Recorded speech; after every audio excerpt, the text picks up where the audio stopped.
আসসালামু আলাইকুম ভিউয়ার্স, আজকের আমি আসলাম আপনাদের জন্য একটা দই পুডিং রেসিপি নিয়ে। এই দই পুডিংটা খেতে যতটা মজা কিন্তু করতেও খুবই সহজ। আপনারা বাসায় এরকমের দই পুডিং বানিয়ে দেখবেন।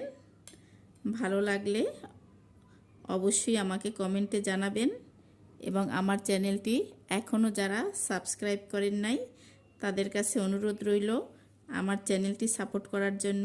অবশ্যই আপনারা আমার পাশে থাকবেন, আমার চ্যানেলটি সাবস্ক্রাইব করে লাইক কমেন্ট শেয়ার করে।